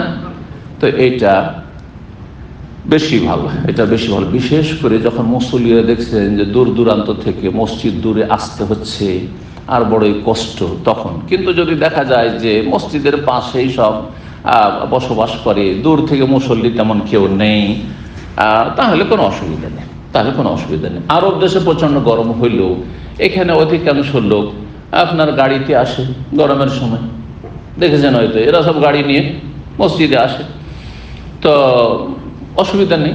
যার ফলে প্রয়োজনও নাই। কষ্ট হইলে হয়তো এমনটা করা হইতো, সেই জন্য করা হয়নি। আর তারপরে গোটা বছরে একই নিয়মে চলে আসছে, এটা বেশি ভালো, মানুষ ডিস্টার্ব হবে না, এই জন্যই। কিন্তু বিশেষভাবে কোনো বিশেষ মসজিদে যদি কোরআন সুন্নাহ অনুসারী মসজিদ, যে গরমের দিনে আমরা একটু ঠান্ডা করে সালাত আদায় করবো, এটা বেশি ভালো, কিন্তু সবাই মিলে করতে হবে। আশা করি মাসলা স্পষ্ট হয়েছে, কিন্তু শীতকালে চলবে না। হ্যাঁ, শীতকালে চলবে না। আর তারপরে গোটা বছর একই রকম চলবে না, গোটা বছর একই রকম রেখে দিলেন। শীতকালেও যে টাইম ওই 1টার সময় 1:30টার সময় জোহর হবে, শীতকালেও তাই। শীতকালে এমনিতে জাওয়াল হয়ে যায় অনেক আগে, তাই না? আধা ঘন্টা 40 মিনিটের পার্থক্য আছে গ্রীষ্মকাল আর শীতকালের মাঝে। আর তাতে যদি গোটা বছরের টাইম বেঁধে দেন একটা মানে হানাফি মসজিদগুলোতে তো এমনটাই হয় না? কটার সময় আজান হয় জোহরের বাংলাদেশে? 1টার সময় হানাফি মসজিদে বলেন। দেওবন্দি চাইতে বেরোলে আরো লেট করে মনে হয়। দুটো দল আছে, বড় দল, একটা হচ্ছে দেওবন্দি দল, আর একটা হচ্ছে তবলিগি, আর একটা হচ্ছে কওমি, আর একটা হচ্ছে বেরেলভি মাজার পূজারী দল। তো মাজার পূজারী যারা হানাফি তাদের তো আরো লেট করে তারা সালাত আদায় করে। তো যাই হোক, এমনটা নয়, বরং যদি এই সুন্নতের খেয়াল রাখি যে গরমের দিন মানুষের কষ্ট হচ্ছে, সুতরাং আমরা একটু লেটে পড়বো, আর শীতকালে আউয়াল ওয়াক্তে পড়বো। অবশ্যই সমস্ত সালাত আউয়াল ওয়াক্তে পড়া উত্তম, এই বিষয়টা বলেছি। একমাত্র কয়টা সালাত? একটা জোহর, হ্যাঁ, শুধু গরমের সময়, আর এশা সারা বছর। দেখেন এশা সৌদি আরবে, এমনকি সারা পৃথিবীর প্রায় জায়গায় 1.5 ঘন্টা 2 ঘন্টার মধ্যে এশা হয়ে যাচ্ছে। যদিও এশাটা ইন্ডিয়া বাংলাদেশে একটু লেটে পড়ে না? মাগরিব থেকে হিসাব করে দেখবেন আপনাদের মসজিদে, যে মসজিদগুলোতে মানে নিয়মিত জামাত হয়, একটু হিসাব করে বলেন তো যে মাগরিবের কয় ঘন্টা পরে এশার আজান হয় বাংলাদেশে? আহলে হাদিস মসজিদের কথা বলছি, সালাফি মসজিদের কথা বলছি। রাত 9টা করে দেয় অনেক জায়গায়, রাত 9টা, তাই না?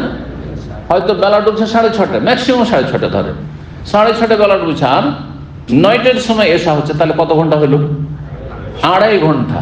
সৌদি আরবে গোটা বছর মাত্র 1.5 ঘন্টা, একমাত্র রমজানে 2 ঘন্টা, কারণ ইফতারিতে কিছুটা সময় লাগছে, একটু যারা রেস্ট পেয়ে যায় সেই জন্য। আউয়াল ওয়াক্তে একই রকম করে দেওয়া হয়েছে, কিন্তু উত্তম হচ্ছে মসজিদের সমস্ত মুসল্লি মিলে যদি একমত হয়ে যায় যে আমাদের এশার সালাত রাত 9টায় অথবা 10টায় পড়বো, এটা বেশি উত্তম। 1/3 অংশ পর্যন্ত, আর হাদিসে এসেছে অর্ধেক রাত পর্যন্ত। শেষ উত্তম সময় হচ্ছে অর্ধেক রাত পর্যন্ত।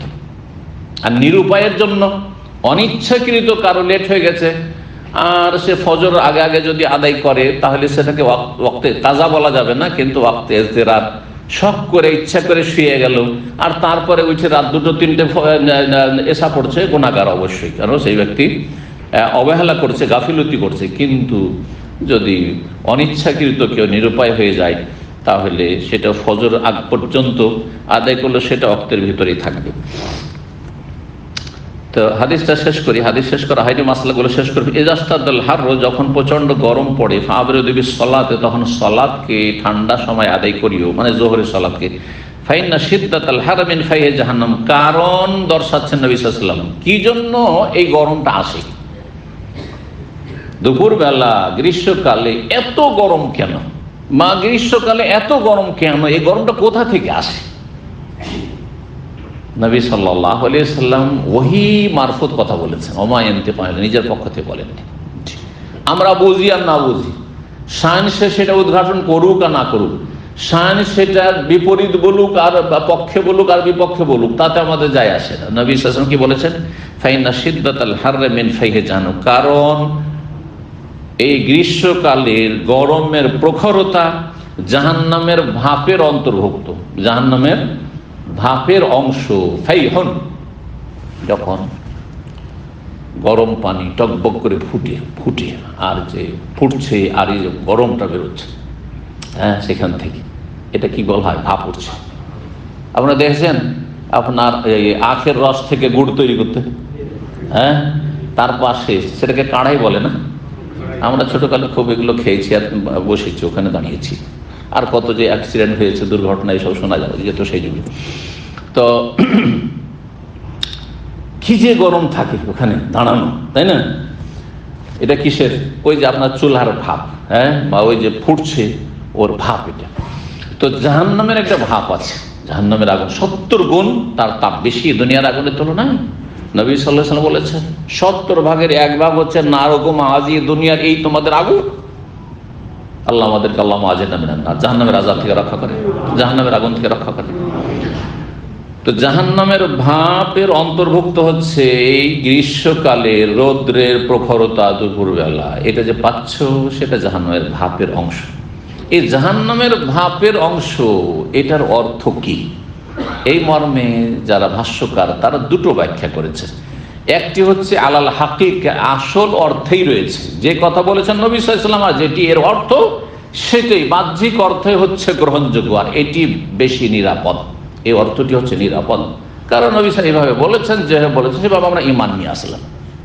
আমরা এর রহস্য উদ্ঘাটন করতে পারি আর না পারি আমাদের এই দায়িত্ব নাই। আর আরেক দল বলেছেন যে এটা মাজাজ, মানে রূপক অর্থে, এটা হচ্ছে রূপক অর্থে। জি, রূপক অর্থ কাকে বলা হয়? আসল অর্থ যেখানে উদ্দেশ্য করা হয় না, আসল অর্থ বাদ দিয়ে, কাছের অর্থ বাদ দিয়ে দূরের অর্থ নেওয়া, এটাকে রূপক অর্থ বলে। একটা হচ্ছে কাছের অর্থ আর একটা হচ্ছে দূরের অর্থ। জি হ্যাঁ, এই বিল্ডিংটি অমুক ধনাঢ্য ব্যক্তি বানিয়েছেন, কথা বোঝা গেছে? এই বিল্ডিংটি কে বানিয়েছেন? অমুক ধনাঢ্য ব্যক্তি বানিয়েছেন। এর কয়টি অর্থ?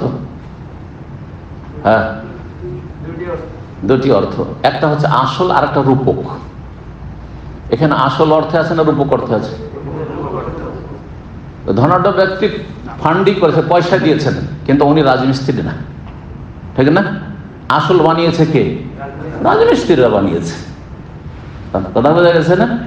এটা হলো হাকিকাত আর মাজাজ। একে বলে হাকিকাত, আসল অর্থ, এবং মাজাজ মানে রূপক অর্থ।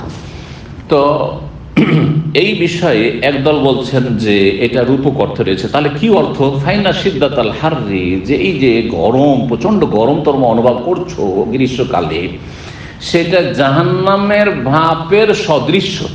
তুসবেহ ফাইহা জাহান্নাম, তুসবেহ ফাইহা জাহান্নাম, এটি হচ্ছে সিদ্দাতাল হার, তুসবেহ ফাইহা, জাহান্নামের ভাপের সদৃশ্য মতোই।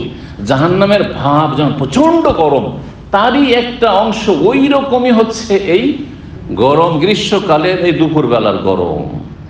তাহলে এটা জাহান্নামের অংশ, তাহলে আসল অর্থে থাকলো না, রূপক অর্থ হয়ে গেল।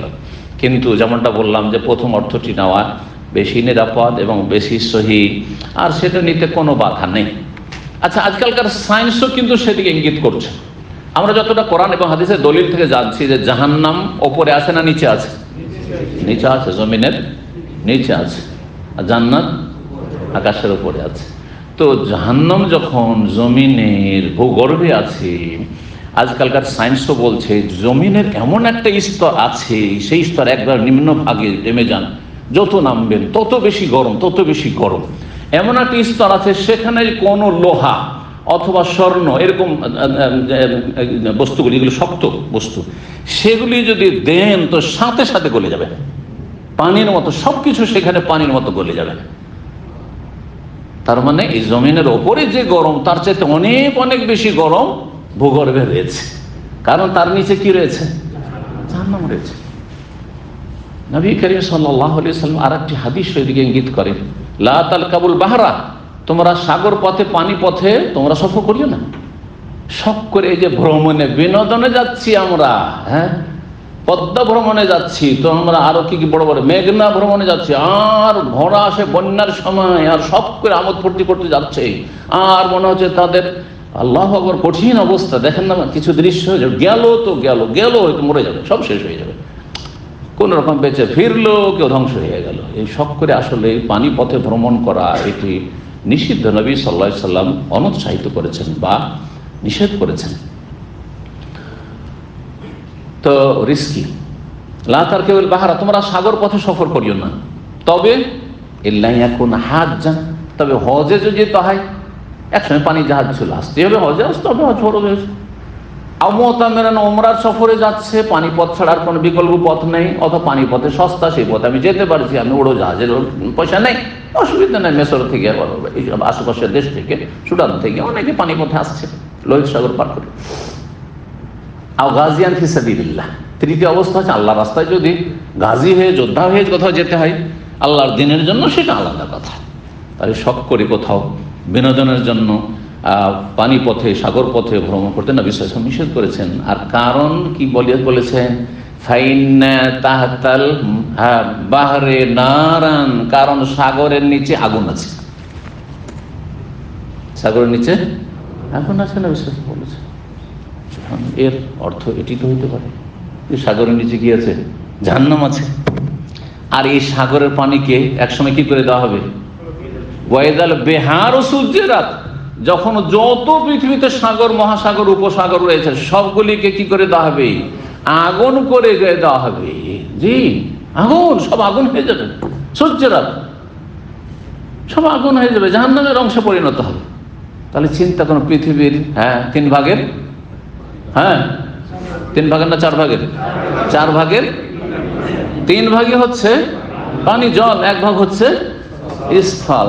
চিন্তা করেন জাহান্নামে এত লোক কোথায় জ্বলবে? জাহান্নামে কত বড় জাহান্নাম হবে চিন্তা করেন। যদি আলাদা জাহান্নামের কথা নাও চিন্তা করেন, এই সাগর মহাসাগর উপসাগর সবটি জাহান্নাম হয়ে যায়, তাহলে তো খালি থেকে যাবে সব। আদম থেকে শুরু করে যত জাহান্নামে আছে সবগুলি দিলেও তো সব খালি থেকে যাবে, থাকবে না? থাকবে না? এই জন্য তো জাহান্নামকে আল্লাহ জাহান্নামে ফেলবেন এক এক দল করে। জাহান্নামে কে অস্থায়ী আর স্থায়ী, আর বলবেন যে হালিম তালাতে সূরা কাফে, জাহান্নাম তোমার পেট ভরেছে, ভর্তি হয়েছে, হালমি মজিদ। জাহান্নাম কি বলবে? আল্লাহ আর কিছু আছে, আর কিছু জিয়াদা আছে, অতিরিক্ত আছে, আরো চাই, আরো চাই। যখন জাহান্নাম ভর্তি হচ্ছে না আর জাহান্নামের খাই মিটছে না, তখন আল্লাহ হাত্তায়াদা রব্বুল ইজ্জাত, রব্বুল ইজ্জাত এখানে রয়েছে, কাদামাহু, আল্লাহ তার কদম মোবারক রেখে দিলেন। এখানে কদম মানে কদম মানে কি হয়? পা, আল্লাহর পা, আল্লাহর মতো রেখে দিবেন। মানুষের পা আগুনে রাখলে জ্বলে যায়। আপনি যদি বলেন যে আল্লাহ কেমন করে আগুনে পা রাখবেন, আল্লাহর সৃষ্টি। যদি আপনার মগজে এই কথা ঢুকেছে আল্লাহ কি করে আগুনে পা রাখবেন, তাহলে আল্লাহকে আপনি তুলনা করে আপনি দেহবাদী হলেন। কিন্তু আল্লাহর পা যে বললেন আল্লাহর মতো, সে দেহবাদী নয়। সূক্ষ্ম কথাটি কিন্তু সিফাত আল্লাহর গুণ সম্পর্কে ভালো করে জেনে রাখেন। আপনার মগজে পট করে ঢুকে গেছে যে আল্লাহ আমাদের মতোই, সেই জন্য আমরা যেমন আগুনে পা রাখতে পারি না, আল্লাহ রাখতে পারেন না, ঠিক না? কেন এই কথা আপনার মগজে ঢুকবে? তার মানে আপনি দেহবাদী। আপনি আগে তুলনা করে দেন আল্লাহ রাব্বুল আলামিনকে সৃষ্টির সাথে, না সৃষ্টির সাথে তুলনা চলবে না। ফালা তাযরিবু লিল্লাহিল আমসাল ওয়া লাম ইয়াকুল লাহু কুফুয়ান আহাদ। আল্লাহর মতো কোনো কিছু নেই, আল্লাহর সমকক্ষ সমতুল্য কোনো কিছু নেই। আল্লাহ আল্লাহর মতো, এরকম আল্লাহর পা আল্লাহর মতো। মানুষ পা রাখলে, আগুনে পা রাখলে জ্বলের সাথে সাথে শেষ হয়ে যাবে, কিন্তু আল্লাহ রাব্বুল আলামিন যখন পা রাখবেন ফায়ানজাবি বাদুহা ইলা বাযিন, তখন জাহান্নাম একটি আর বিশাল জাহান্নাম এমন ভাবে সংকুচিত হয়ে যাবে, এইভাবে নড়জড় হয়ে যাবে, বলবে কাত কাত কাত, বাস বাস বাস বাস, আল্লাহ আল্লাহ হয়ে গেছে, আল্লাহু আকবার। কথা বুঝতে পারছেন? আল্লাহু আকবার, আল্লাহু আকবার মানে কি শুধু মুখে বললে হবে? আল্লাহ সবচেয়ে বড়। আল্লাহর কাছে জাহান্নাম একটা ক্ষুদ্র সৃষ্টি, আমার কাছে অনেক বড়, আপনার কাছে অনেক বড়। জান্নাত আল্লাহর কাছে ক্ষুদ্র সৃষ্টি, জি, সাগর মহাসাগর আল্লাহর কাছে ক্ষুদ্র সৃষ্টি, কিছুই না আল্লাহ রাব্বুল কাছে। আল্লাহু আকবার। তো আল্লাহু আকবারটা আসলে ভালোভাবে বুঝতে হবে যে আল্লাহু আকবার মানে কি, সব দিক থেকে আল্লাহ আকবার বড়। জি, ফাইন্না শিদ্দাতাল হার মিন ফাইহি জাহান্নাম। জি, এই হাদিসগুলি আরেকটি আকীদা প্রমাণ করে এবং বিদআতি মুতাজিলাদের খণ্ডন রয়েছে। মুতাজিলাদের আকীদা যে জাহান্নাম জান্নাত সৃষ্টি নাই, জাহান্নাম জান্নাতকে আল্লাহ সৃষ্টি করেননি, বরং যখন আখিরাত হবে তখন আল্লাহ জাহান্নাম আর জান্নাত কি করবেন? সৃষ্টি করবেন। এরা গোমরাহ পথভ্রষ্ট। মুতাজিলাদের অনেক আকীদার গুমরাহি রয়েছে, তার মধ্যে এটি একটি গুমরাহি। আর একটি গুমরাহি যে জাহান্নামী স্থায়ী অস্থায়ী না, জাহান্নামে যারাই যাবে তারাই হচ্ছে স্থায়ী। অস্থায়ী জাহান্নাম, আর মুসলিম সমাজের পাপিষ্টরা জাহান্নামে যাবে এই কথা তারা মানে না। দাদা বলছেন যদি কাবিরা গুনাহ করে থাকে তাহলে স্থায়ী জাহান্নামে, আর যদি সাগিরা হয় তো প্রথম থেকে আবু বকর সিদ্দিক, ওমর ফারুক আর সাহাবায়ে কেরামদের মতো জান্নাতি। নাউযুবিল্লাহ। না, মুরজিয়া গুমরাহ আর মুতাজিলা খাওয়ারিজ গুমরাহ, পথভ্রষ্ট। প্রান্তিকতা দুই দিকে রয়েছে, আর আহলে সুন্নাত ওয়াল জামাত হচ্ছে মধ্যমপন্থী, যে মুসলিম সমাজে অস্থায়ী জাহান্নামী হবে কিন্তু স্থায়ী হবে না যদি তার ইসলাম টিকে থাকে। আর যারা কাফের হয়ে মারা যাবে, সেটা জন্মসূত্রে মুসলিম কিন্তু ইসলাম ভঙ্গ করে মুরতাদ হয়ে গেছে, সেই জন্য আকীদা নষ্ট করে বা এমন কিছু ইসলাম বিরোধী কাজ করে বা ইসলাম বিরোধী কথা বলে স্থায়ী জাহান্নামী হবে। আর না হলে যারা জন্মসূত্রে কাফের আর কাফের হয়ে মারা গেছে তারা স্থায়ী জাহান্নামী। তাহলে জাহান্নামী দুই রকমের। তো মুতাজিলাদের সাথে একটি পয়েন্টে যেখানে ইখতিলাফ আহলে সুন্নাতের বা দ্বিমত, সেটি হচ্ছে যে জাহান্নাম জান্নাত তৈরি করা আছে না তৈরি করবেন। আপনার আমার আকীদা কি? জাহান্নাম জান্নাত তৈরি করা আছে, তৈরি করা আছে, আল্লাহ তৈরি করে দিয়েছে। কেমন করে জানা গেল এই দলিলগুলো থেকে যে জান্নাত জাহান্নাম তৈরি আছে? হ্যাঁ, আর অন্য দলিল না, এই হাদিস। জাহান্নামের ভাব, তাহলে জাহান্নাম তৈরি আছে, ওখান থেকে ভাব আসছে গ্রীষ্মকালে, বুঝতে পেরেছেন? জি হ্যাঁ, আরো স্পষ্ট হাদিসগুলি আসছে যেখানে শ্বাস নেওয়ার অনুমতি দেওয়া হলো, তার মানে জাহান্নাম তৈরি আছে, তাকে শ্বাস নেওয়ার দুটো শ্বাসের অনুমতি দেওয়া হলো, সামনে হাদিস আসছে।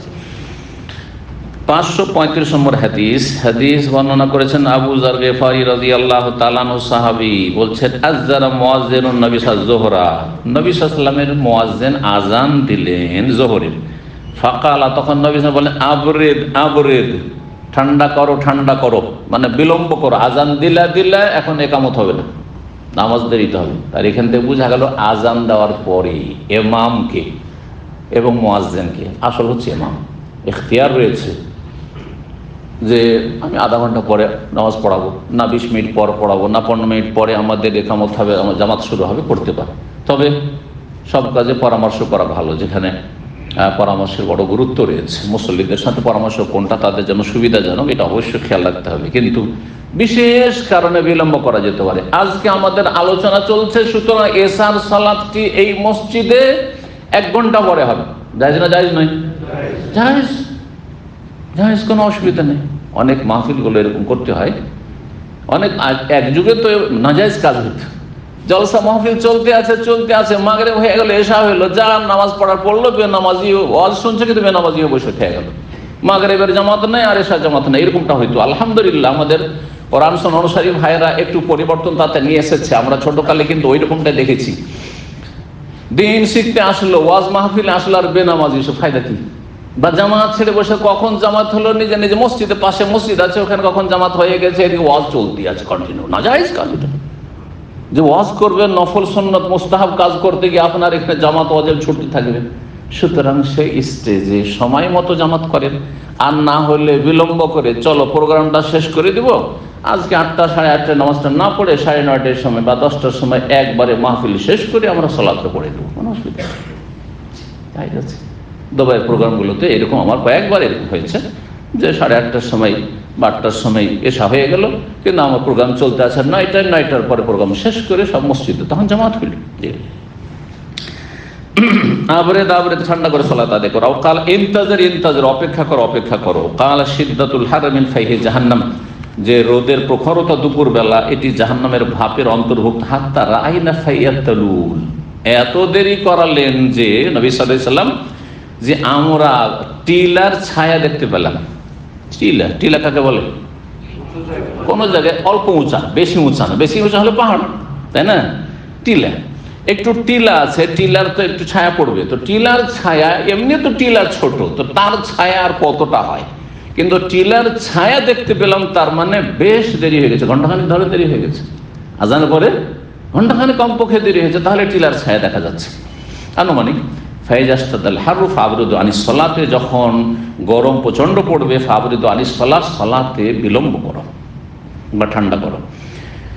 তারপরে হাদিস বর্ণনা করেছেন সাইদ ইবনে মুসাইয়্যিব প্রখ্যাত তাবেঈ রাহিমাতুল্লাহি আলাইহি, আন আবি হুরায়রা রাদিয়াল্লাহু তাআলা আনহু থেকে, আন নবী সাল্লাল্লাহু আলাইহি ওয়াসাল্লাম ফাইজাস্তাদাল হারু ফাবরিদু বিস-সালাত ফাইন্না শিদ্দাতাল হার মিন ফাইহি জাহান্নাম। এটা বর্ণনা করা 537 নম্বর হাদিস। হাদিসগুলোর অর্থ যেহেতু হয়ে গেছে বারবার বলছিলেন। ওয়াস্তাকাতিন নার ইলা রাব্বিহা, জাহান্নামকে আল্লাহ যখন সৃষ্টি করলেন, আর জাহান্নাম জ্বলতে আছে, আর এত গরম হয়েছে, এত উত্তপ্ত হয়েছে জাহান্নাম জ্বলে জ্বলে। আল্লাহু আকবার। জাহান্নাম রবের কাছে অভিযোগ করলো। জাহান্নাম কি করলো? আল্লাহর কাছে অভিযোগ করলো, মানে দরখাস্ত করলো, ইয়া রব্বে, হে আমার রব, আকালা বাদি বাজান, আমার একটা অংশ আর একটা অংশকে গ্রাস করে ফেললো, আর বরদাস্ত করতে পারছি না, আর বরদাস্ত হচ্ছে না, এক অংশ আর এক অংশকে খেয়ে ফেলছে, আকালা মানে খেয়ে ফেলা। তখন আল্লাহ অনুমতি দিলেন যে তোমার গরম প্রচন্ড বেড়ে গেছে, তাপ বেড়ে গেছে, দুটো শ্বাস না। আল্লাহ সৃষ্টিগত ভাবে জাহান্নামকে দুটো শ্বাস নেওয়ার অনুমতি দিলেন। সৃষ্টিগত কেন বললাম? কারণ আল্লাহ রাব্বুল আলামিনের শরীয়তের হুকুম হচ্ছে শুধু মানুষ আর জিনের জন্য। আল্লাহর হুকুম হচ্ছে দুই রকম, একটা হচ্ছে সৃষ্টিগত হুকুম, সৃষ্টিগত বিধান, আরেকটি হচ্ছে শরীয়তগত বিধানগত বিধান। হ্যাঁ, আকিমুস সালাহ, সালাত কায়েম করো, ওয়াবুদুল্লাহ, আল্লাহর ইবাদত করো, ওয়ালা তুশরিকু বিহি শাইআ, শিরক করিও না। এগুলো কি? এগুলো হচ্ছে শরীয়তগত বিধানগত হুকুম, আল্লাহর আদেশ বিধি নিষেধ। এটা করো, এটা করিও না, এটা করো, এটা করিও না। তো এগুলি কার জন্য? পাহাড় পর্বতের জন্য, জান্নাত জাহান্নামের জন্য না? ওয়া মা খালাকতুল জিন্না ওয়াল ইনসা ইল্লা লিয়াবুদুন, একমাত্র মানুষ জিনের জন্য। হ্যাঁ, এর মাধ্যমে তাদের পরীক্ষা রয়েছে। তাহলে আল্লাহ রাব্বুল আলামিনের হুকুম মানে সৃষ্টিগত হুকুম, অনুমতি মানে এই ক্ষমতা দিলেন যে শ্বাস ছাড়বে, শ্বাস জাহান্নাম ছাড়বে। যখন ছাড়ে শ্বাস ওপর দিকে, তখন প্রচন্ড গরম হয়ে যায় পৃথিবীতে। আর যখন শ্বাসটা নিচের দিকে করে, টান দেয়, হ্যাঁ, তখন কি হয়ে যায়? ঠান্ডা পড়ে যায়। নাফাস, নাফাস মানে হচ্ছে শ্বাস, টান দিলেন বা ছাড়লেন, এটা হচ্ছে শ্বাস।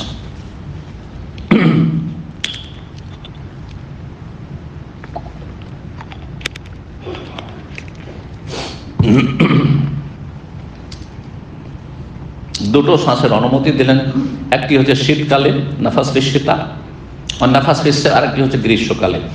ফাহুয়া আসাদ্দু মা তাজিদুনা মিনাল হার, এই কারণেই তোমরা গরমের দিনে প্রচন্ড গরম অনুভব করে থাকো। ও আসাদ্দু মা তাজিদুনা মিনাজ জামহারির, আর শীতকালে প্রচন্ড ঠান্ডা অনুভব করে থাকো, বিশেষ করে পশ্চিমা দেশে, শীতের দেশে।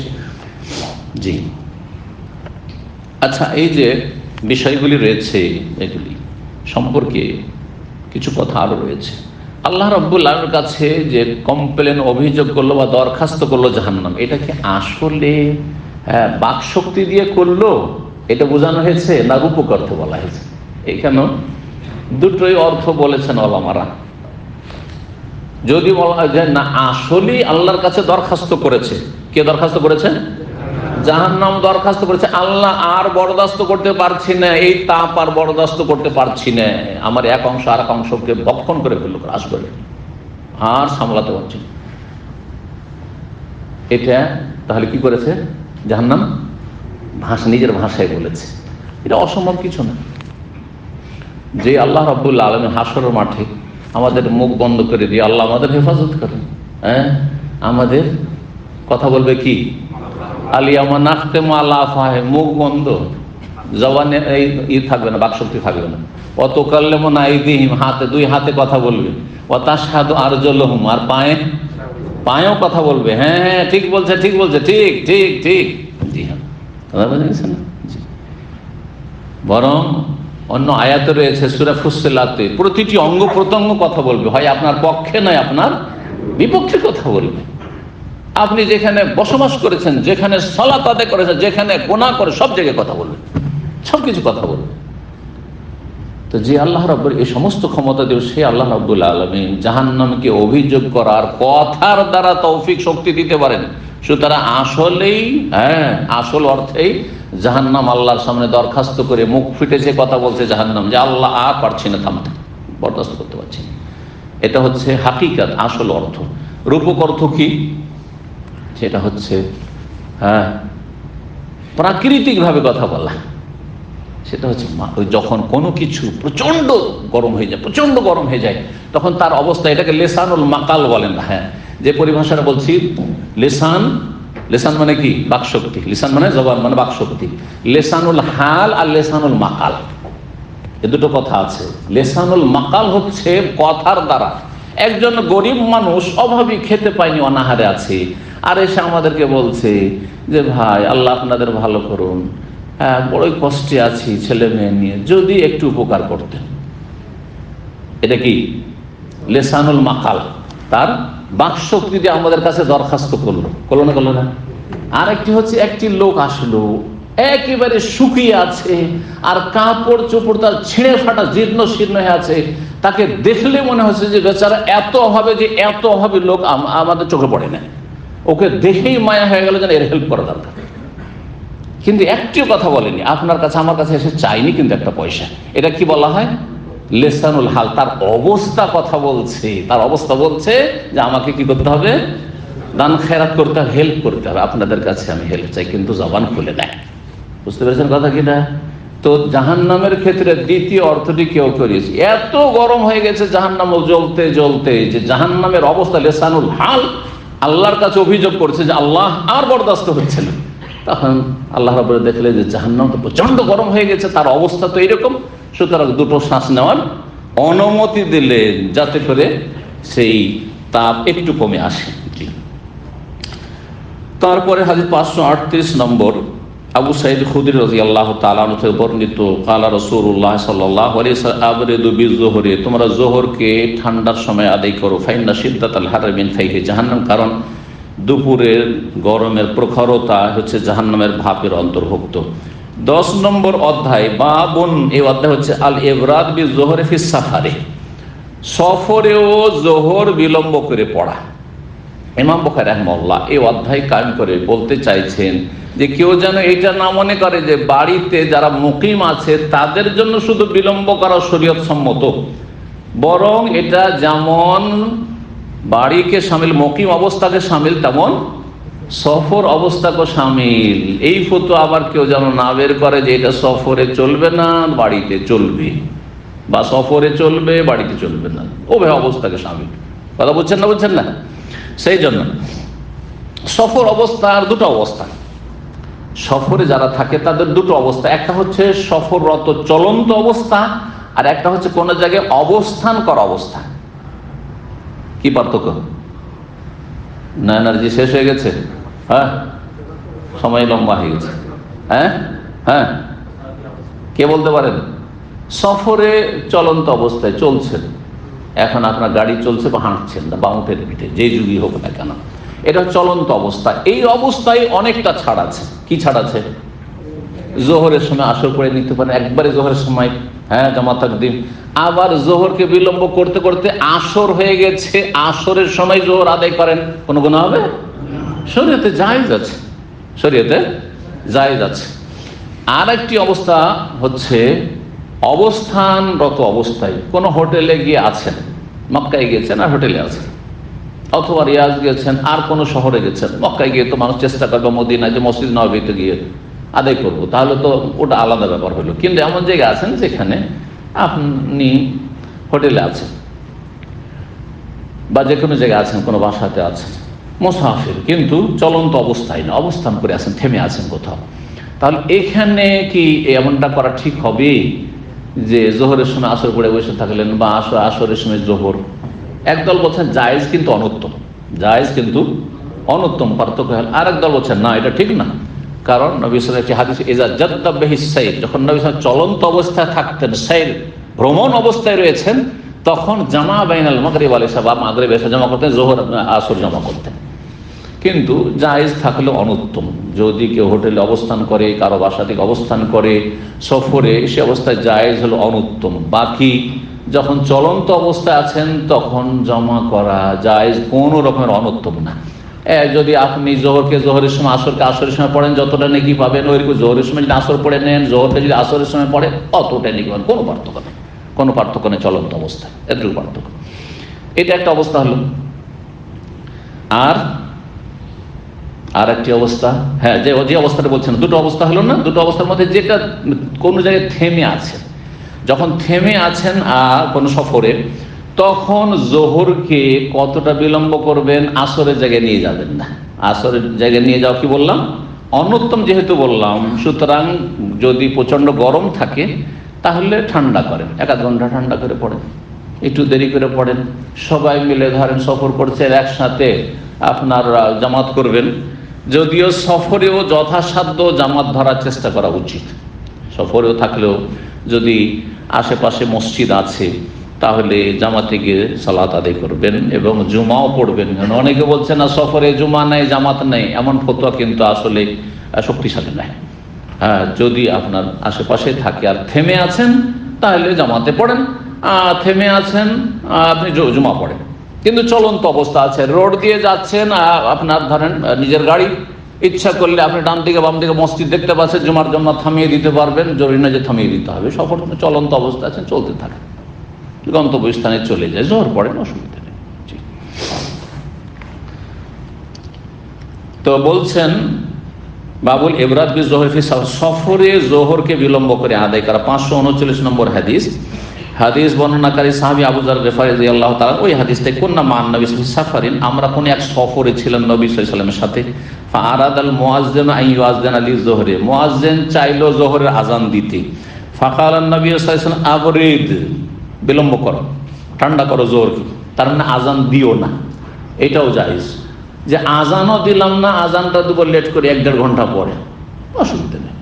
আবার যদি আজান দিয়ে দেয় তাহলে ইমাম বলতে পারে যে আজান দিলে দিলে গরমের সময়, কিন্তু এখন জামাত করব না, একটু ঠান্ডা পড়ব তখন জামাত করব, সেটা সফরে হোক অথবা আপনার মকিম অবস্থায় হোক আর আপনাদের মসজিদে হোক। তারপরে বলছেন যে মারাদা আইয়াজান, তার একটু পরে আবার মুয়াজ্জিন কি করতে চাইছে, আজান দিতে চাইছে। ফাঁকা আবার না, এখন আজান দিও না, আর একটু ঠান্ডা হইতে দাও। হাত্তা রাআইনা ফাইয়াতালুল, আমরা যে টিলাগুলি রয়েছে আশেপাশে টিলার ছায়া দেখতে। ফাকার নবী সাল্লাল্লাহু আলাইহি ওয়াসাল্লাম বল ইন্না শিদ্দাতাল হাররি মিন ফাইহি জাহান্নাম, প্রচন্ড গরম যে দুপুরবেলা হয়ে থাকে সেটা জাহান্নামের ভাপের অন্তর্ভুক্ত। ফাইজাস্তাদাল হারু ফাবরুদ বিসসালাহ, যখন প্রচন্ড গরম পড়বে তখন সালাতকে ঠান্ডার সময় আদায় করিও। আব্দুল্লাহ বিন আব্বাস রাদিয়াল্লাহু তাআলা আনহুমা থেকে এখানে একটি আয়াতের তাফসীর বর্ণনা করছেন, যেই আয়াতটিতে রয়েছে ইয়াতাফাইয়াউ জিলালুহু আনিল ইয়ামাইনি ওয়াশ শামাইলি সুজদান লিল্লাহি তাখিরুন। ইমাম বুখারী রাহিমাহুল্লাহর একটি ভালো অভ্যাস হচ্ছে, যদি কোনো হাদিসে কোনো একটি এমন শব্দ থাকে যেই শব্দটা কোরআনের কোন আয়াতে এসেছে, তখন তাফসীর করা শুরু করেন। মুশকিল শব্দ তাফসীরটা এখানে করে দিই, জনগণের ফায়দা হবে, আমার কিতাব যে পড়বে তার ফায়দা হবে, আয়াতটা বুঝতে সুবিধা হবে।